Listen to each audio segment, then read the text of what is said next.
He brought hot tea to an elderly man in winter, but what the man revealed about his past. The cold didn't just bite tight carved into the bones. And yet, there he sat, unmoving, like a ghost that forgot it was allowed to leave. Jordan hadn't meant to stop. He was late for work and the sidewalks were slick with half-melted snow, turning every step into a gamble. But something in the old man's stillness broke through the blur of his day.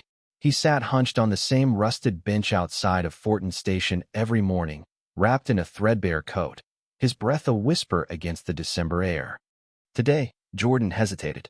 Then he turned, ducked into a corner shop, and came out with a paper cup full of hot tea. No sugar, just the way his grandfather used to like it. "Here," Jordan said, his voice more awkward than he intended. "You look cold." The man took the cup slowly, like it might vanish if he moved too fast.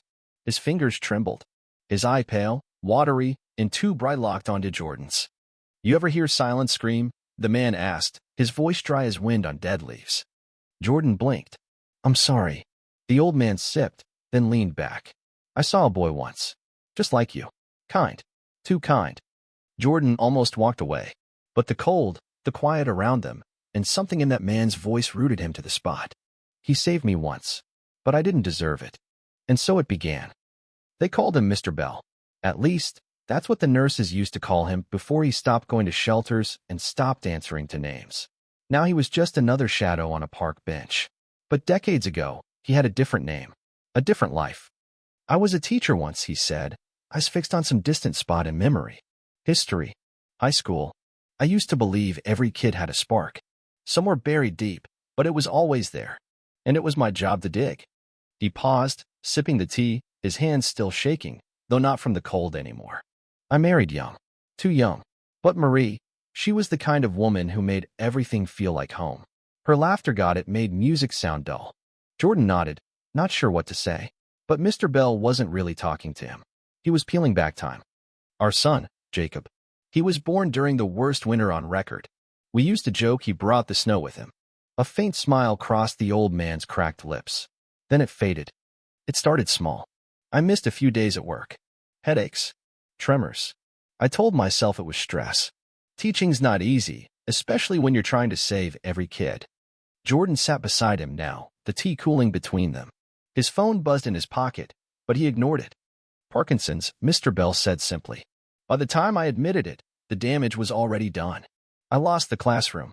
Then I lost patients. Then I lost them." He looked up, a shining not from tears but from something heavier. "Marie tried. She really did. But I turned into someone she couldn't reach. And Jacob."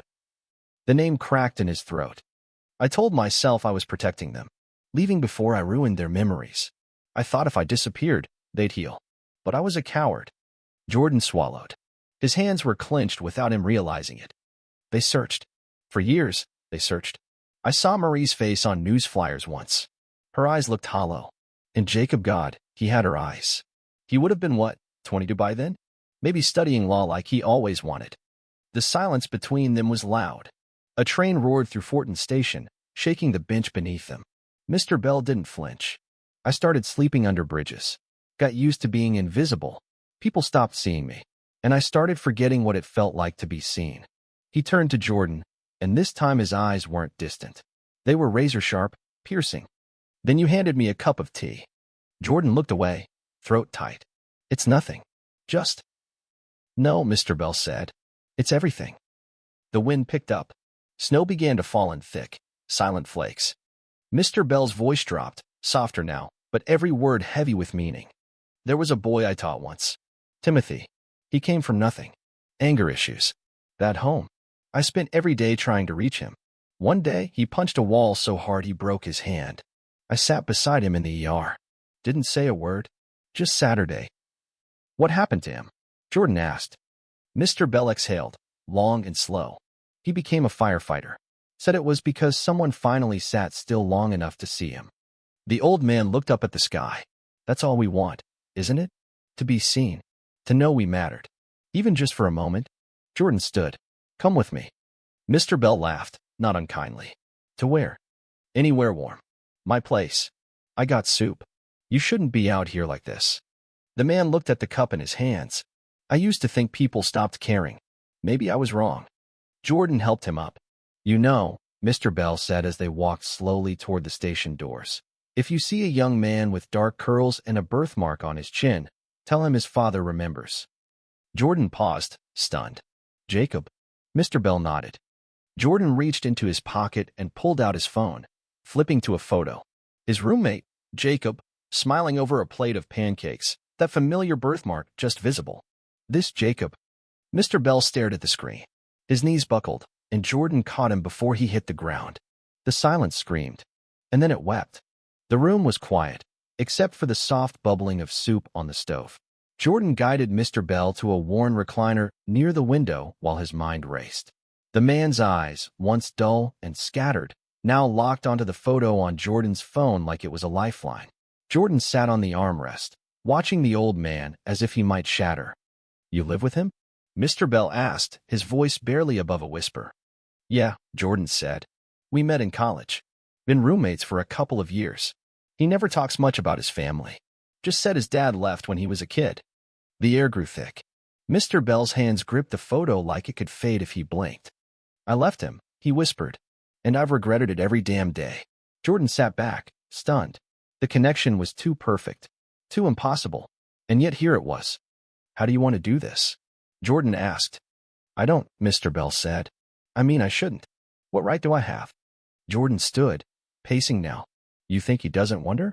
That he hasn't dreamed of hearing your voice again? You're not just a memory, Mr. Bell. You're a hole in his life. The old man rubbed his forehead, trembling. I'm not the man he remembers. I'm not sure I ever was. You're still his father. Mr. Bell looked away. I don't even know what I'd say. Start with that, Jordan said. Start with the truth. Jacob came home late that night. Jordan didn't tell him anything, just offered to reheat the soup and kept the door to the spare room closed. Mr. Bell hadn't said a word since dinner. He'd eaten in silence, eyes flicking to the door as if Jacob might walk in at any moment. When Jordan finally stepped into the room, Mr. Bell was sitting on the edge of the bed, hands clasped. Tomorrow, he said. You sure? I need one more night. Jordan nodded. Then you have it. Morning came heavy with tension. Snow fell in slow spirals outside the window. Jacob poured himself coffee in the kitchen, half asleep and muttering about work. Hey, Jordan said carefully. You got a minute? Jacob looked up. What's up? There's someone I want you to meet. Jacob raised an eyebrow, then followed Jordan down the hall. When they entered the guest room, Mr. Bell stood slowly. Jacob froze. The silence was longer than it should have been. Mr. Bell's voice cracked the air. Jacob. Jacob blinked. Then again. Confusion flickered, then recognition. No, he said softly. No, it's not you're not. I am, Mr. Bell said. I'm sorry. I'm so sorry. Jacob backed up a step. This is some kind of sick joke? Jordan moved forward. It's not. I found him outside the station. He told me about you. About your mother. He didn't know where you were, but he never stopped thinking about you. Jacob stared at his father. You left. You left us. You left Mom while she was dying. Do you know that? She had cancer, Dad. And you were gone. Mr. Bell's shoulders slumped. I know. I read it in the obituary. I should have come back. I should have fought harder. Why didn't you? Jacob's voice cracked. You were my hero. You taught me how to build a kite. You taught me about stars. And then you just disappeared. Mr. Bell stepped forward. I was scared. The disease was already taking pieces of me. I thought I'd spare you the fall, but I only made it worse. Jacob's fists were clenched. His face flushed red with grief, confusion, and rage. You don't get to walk in now like you can fix it. I don't want to fix it, Mr. Bell said. I just want you to know I never stopped loving you. Jacob turned, staring out the window. Snowflakes clung to the glass like fragile ghosts. When Mom died, I kept thinking she'd left a note, he said quietly. Some letter with your address. Something I could find and follow. But there was nothing. I wanted to be found, Mr. Bell said. But I didn't make it easy. Silence. Then Jacob spoke, almost too softly to hear. She kept your photo in her wallet. Until the day she died. Mr. Bell's knees buckled, and he sat hard on the bed. Tears rolled down his cheeks. I don't expect forgiveness, he said. I just wanted to see your face one more time. Jacob turned. His face was unreadable. Why now? Because a stranger gave me tea, Mr. Bell said. Because kindness still exists. And because I couldn't die without telling you the truth. Jacob walked to the bed, stood over the man who used to carry him on his shoulders, and then he sat beside him. Do you still have Parkinson's? Mr. Bell nodded. It's worse now. Some days I forget my own name. Jacob stared at the floor. Do you have a place to stay? No. Jacob leaned back. Then you'll stay here. At least until we figure something out. Mr. Bell looked up. Hope flickered in his eyes like an old bulb still capable of light. You'd let me? I don't know what I feel yet, Jacob said honestly, but I know I won't walk away. They sat together for a long time. Over the next few weeks, Mr. Bell began to change. Or maybe it was the house that changed around him. He began helping with small things. Folding laundry, reading aloud from old books, watching baseball games with Jacob, even though his eyes couldn't track the ball anymore. Jordan watched the two men rebuild something that had once been ashes. It wasn't fast. It wasn't perfect. But it was real. And sometimes, real was enough. One night, Jacob came into the kitchen while Jordan was cleaning up. Thanks, he said simply. Jordan looked up. For what? For not walking past him. Jordan shrugged. You would have done the same. Jacob nodded. Maybe. But I didn't. You did. They shared a quiet smile. One morning, Mr. Bell asked for a typewriter. Jordan found an old one at a thrift store, oiled it, and brought it home. What's this for? Jacob asked. Mr. Bell smiled faintly. I have some things I want to write down, before I forget them again. He began typing every morning. Stories, letters, memories. Some were for Jacob. Some were for Marie. Some, he said, were just for the boy he used to be. The clicking keys became part of the house's rhythm. And the house, in turn, became part of Mr. Bell. It was a Tuesday when the seizures started. Jordan found him on the floor beside the typewriter, eyes wide, limbs jerking. They got him to the hospital in time, but the doctor's face told them what words didn't need to. It's progressing, she said gently. There's only so much we can do now. They brought him home that night. He asked to sleep in the living room, near the window. Said the snow helped him remember.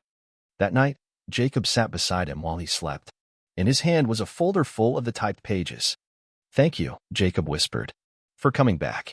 Mr. Bell stirred, smiled. Thank you, he murmured, for letting me. Winter thawed slowly that year. And when the morning came that the house fell quiet, no one said much. Jordan found him in the chair, eyes closed, a final page still in the typewriter. It read, To my son, you made me believe in forgiveness. You made me believe in home again. Jacob sat with him for hours before calling anyone. The funeral was simple, quiet, just like the man had become. But his story lived. In Jacob's voice, when he talked to students at the shelter where he now volunteered. In Jordan's writing, when he published the first article about the man on the bench who changed everything. And in every cup of hot tea passed to a stranger on a winter day. Jacob didn't cry at the funeral. Not because he didn't feel the weight of loss, but because he'd already mourned the man once, years ago. This time, there was peace. The kind that comes not from absence, but from understanding. The church was nearly empty. A few neighbors came. A nurse who'd once seen Mr. Bell at the shelter before he stopped showing up.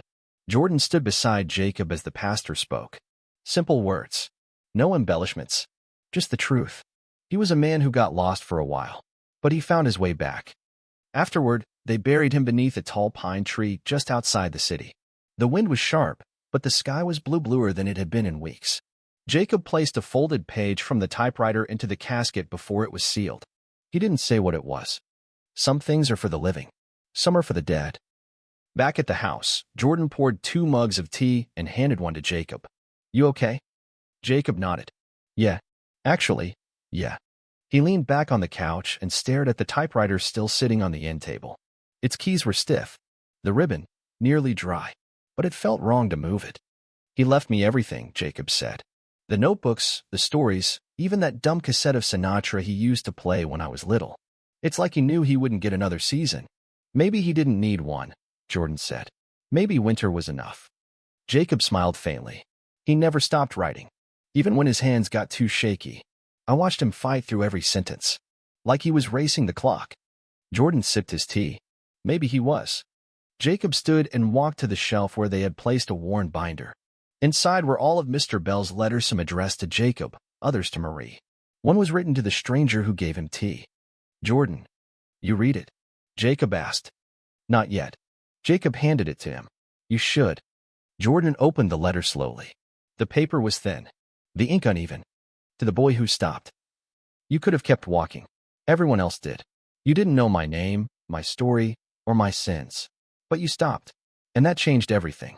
I know now that a small kindness can reroute the end of a life. You gave me that.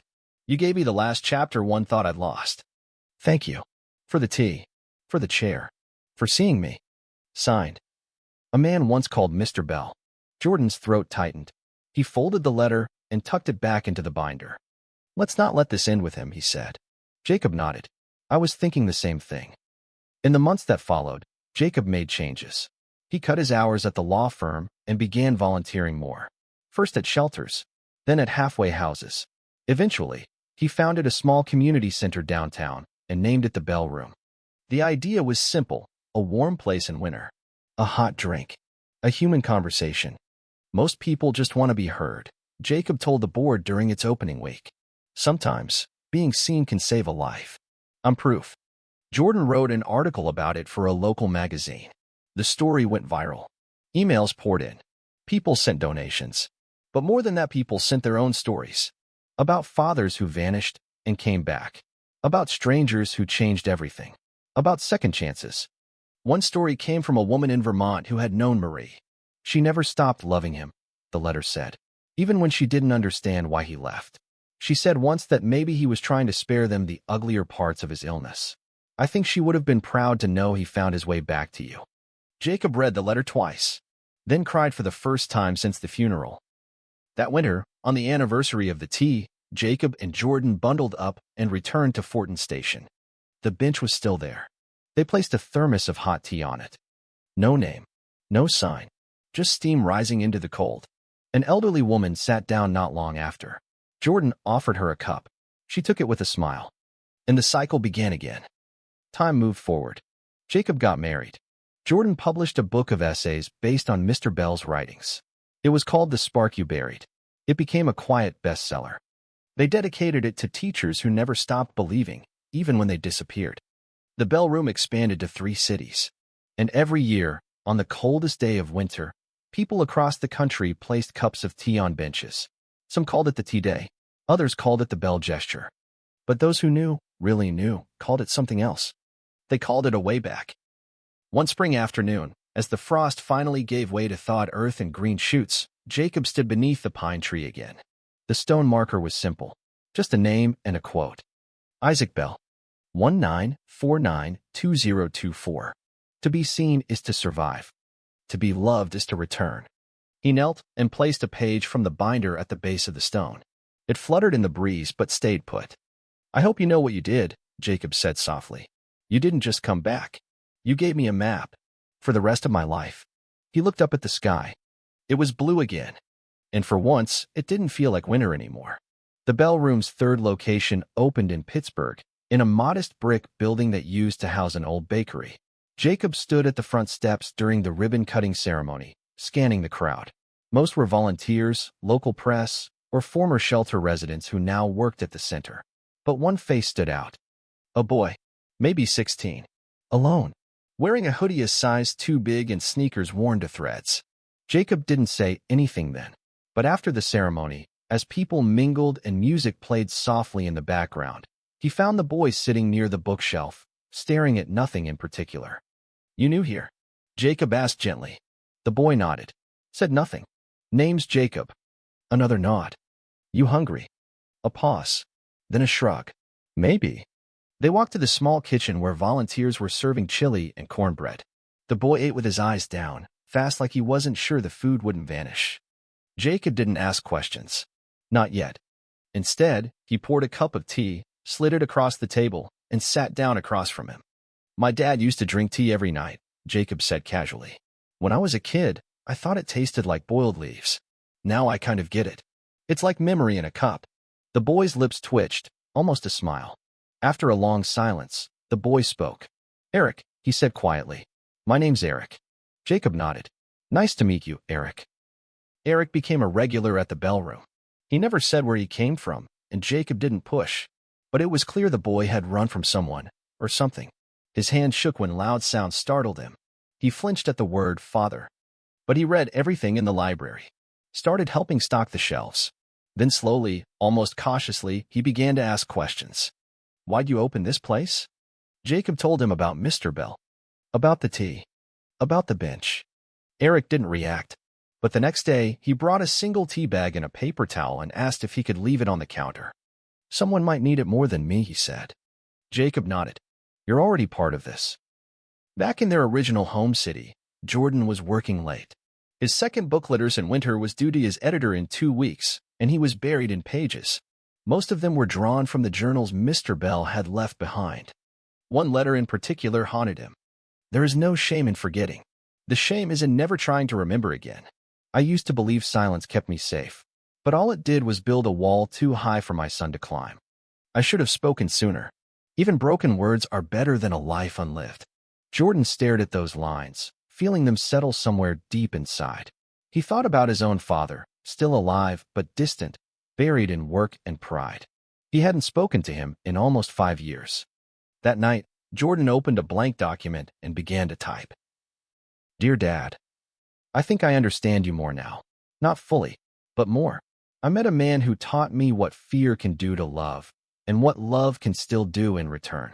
He didn't know if he'd ever send the letter, but writing it felt like a beginning.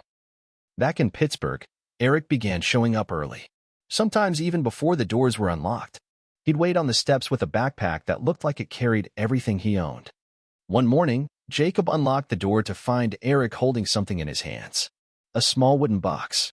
I found this behind the shelter, Eric said. Don't know whose it was. Inside were photos. A man and a woman. A baby. Some letters. Most were water damaged, but a few names were still visible. Jacob took them carefully. Mind if I hold on to these? Eric nodded. That night, Jacob scanned the letters. One was addressed to a woman named Grace Langston. The return address was long faded.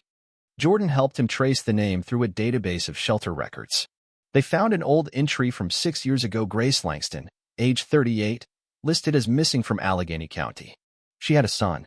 No name listed. Jacob stared at the screen for a long time. The next morning, he found Eric by the tea counter. Your mom's name wasn't Grace, was it?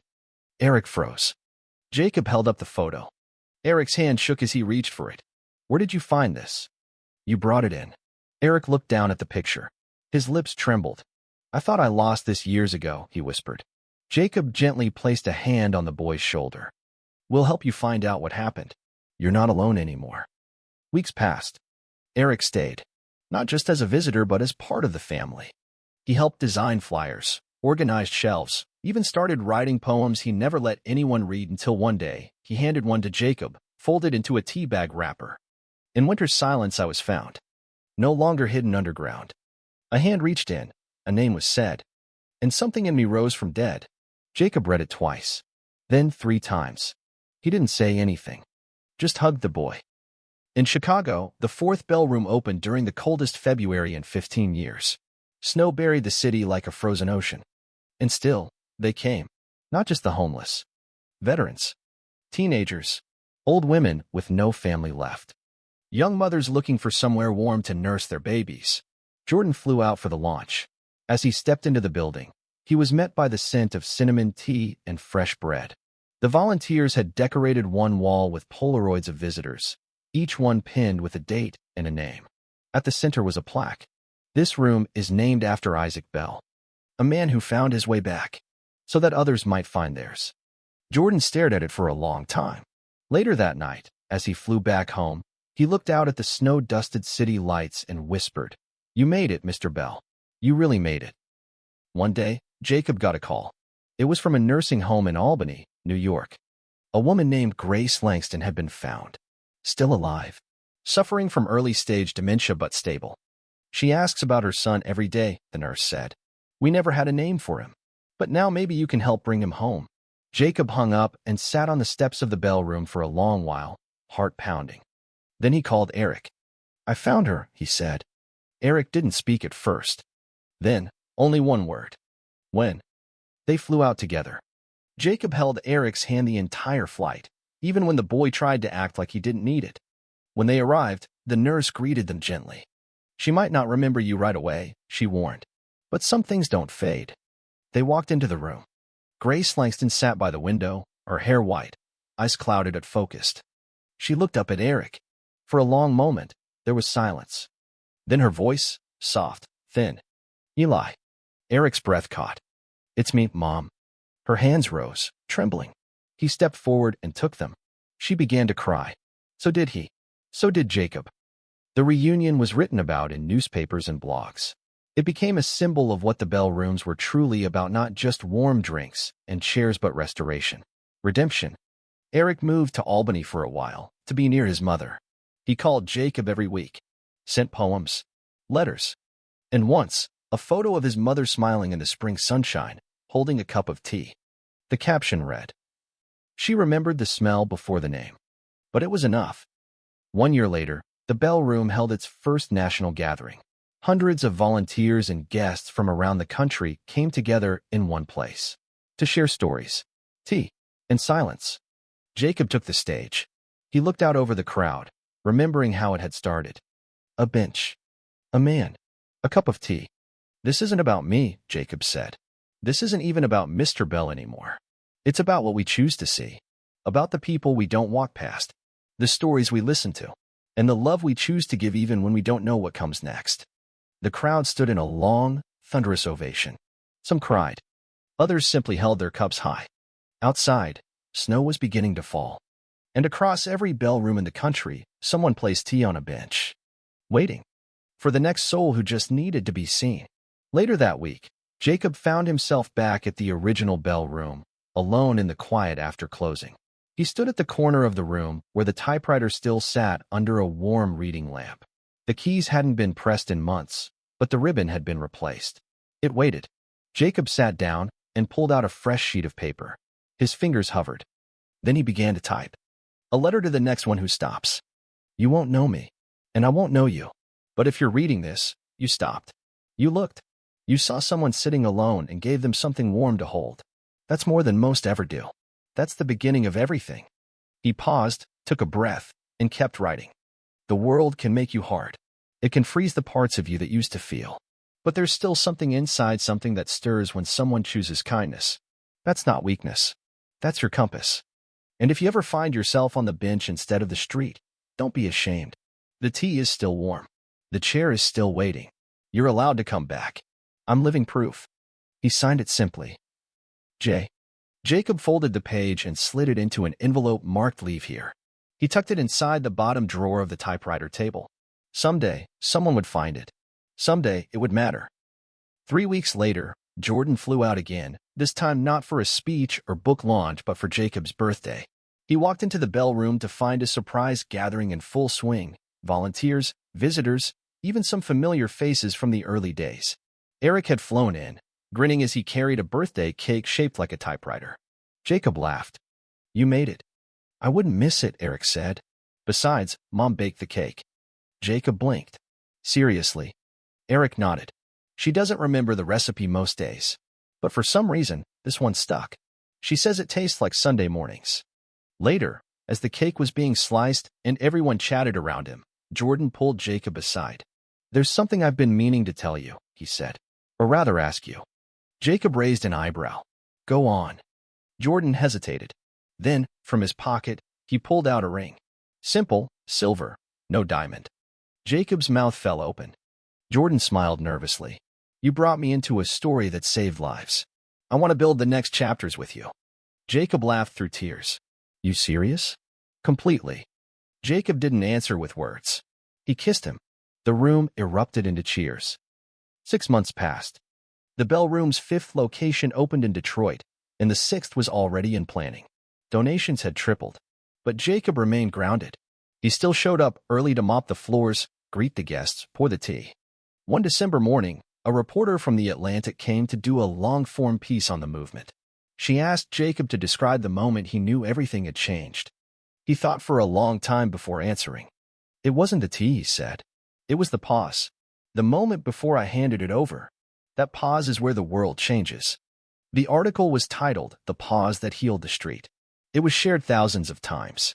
But Jacob still said the story wasn't his. It's Bell's. It's Eric's. It's anyone who's ever chosen to sit down when they could have walked away. Eric graduated from community college and began studying social work. He He sent Jacob updates, often voice messages, journal entries, and once, a short video of his mother calling him her brave boy. That clip became a silent anthem inside the Bell rooms. It played on loop on a small screen in the Pittsburgh location, just above the T station.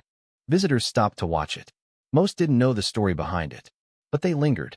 Some cried. Some smiled. All of them stayed a little longer. One snowy evening, Jacob was locking up when a woman approached from the sidewalk. She looked about 70, hunched over slightly, wearing gloves that had lost their lining. He opened the door again. "Come in," he said. "We're still warm." She hesitated, then nodded and stepped inside. He made her tea, handed it to her, and sat down at her table. "You remind me of someone," she said. "Yeah, my son. He died a long time ago. But you have the same look in your eyes, like you've seen something terrible and beautiful at the same time." Jacob didn't answer. Instead, he reached across the table and gently touched her hand. "You don't have to be alone tonight," he said. Her eyes glistened.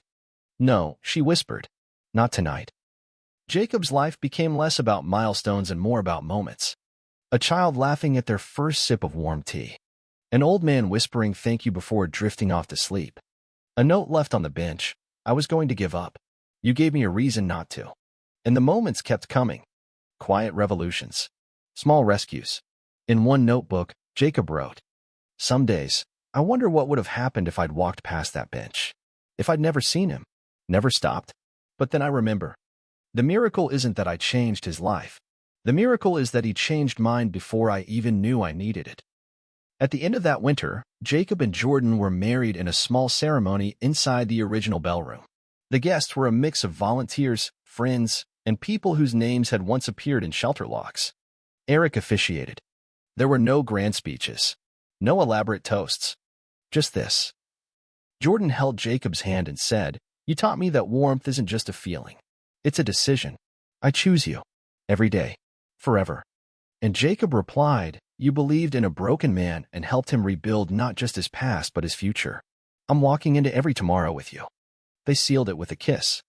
Outside, it began to snow. That night, alone with a mug of tea in hand, Jacob stood outside under the same lamppost where he'd first met Mr. Bell. The bench was still there. He sat and waited, not for someone broken, but for someone ready. He placed a cup beside him. Steam rose into the air. Jacob smiled to himself. "I'm here," he whispered. Somewhere deep in the quiet night, the world listened and answered. Spring came like a slow exhale. The snow melted off the rooftops of every Bell room in the country, revealing brick, glass, and the quiet evidence of life renewed. Grass poked out from the sidewalks again. Children played near shelters. People came and went with lighter jackets, still clutching mugs of tea, still pausing before they entered, as if stepping into sacred space. The Bell rooms had grown to 8 locations now. The 9th was under renovation in Atlanta. But something had begun to shift in Jacob. Not outwardly. He still smiled, still swept the floor, still listened more than he spoke. But inside, he felt a tug. It started with a dream.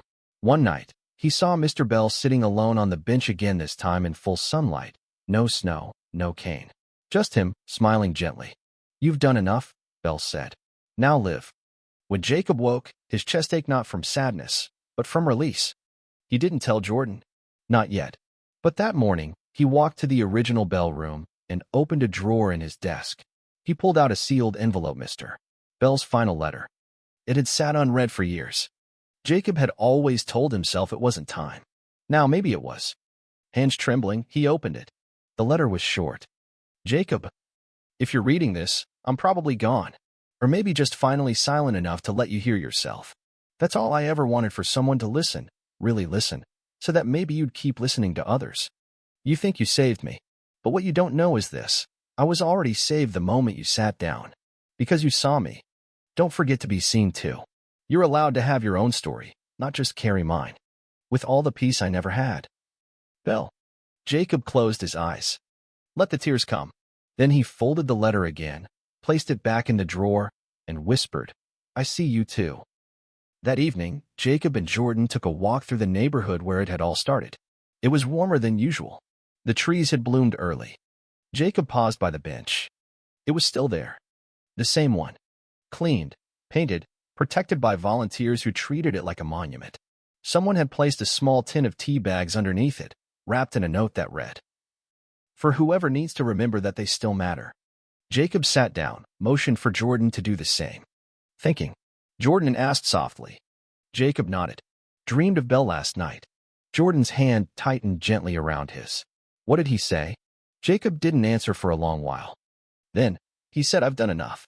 Jordan turned toward him, his voice careful. "And do you believe that?" Jacob took a deep breath. "I think I'm starting to." They sat in silence.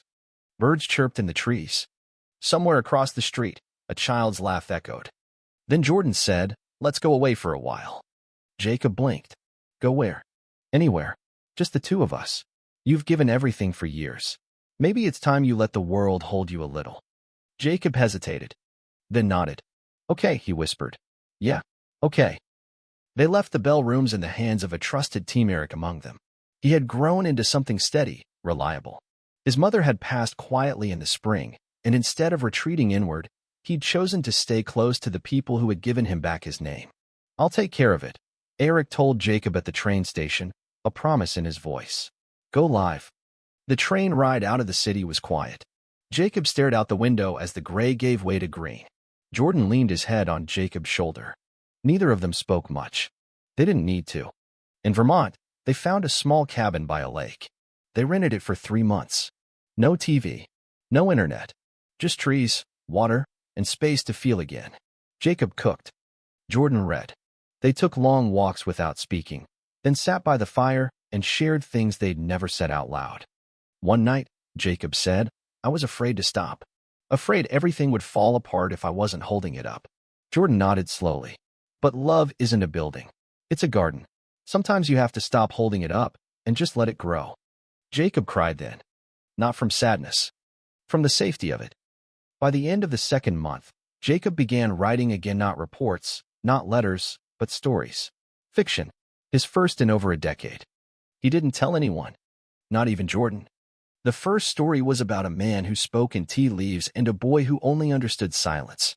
The second was about a bench that traveled from city to city, showing up only when someone needed to be reminded they mattered. The third was about a man who had no memory left but always remembered how to make someone feel warm. Each story ended with a single sentence. "You're not alone." Back at the Bell Room, Eric was thriving. He started a poetry night every Thursday. People brought their own mugs. Some wrote poems on napkins. Others just listened. One night, a woman stood up and read, "I almost didn't come tonight. I almost didn't come at all. But I did. And that was everything."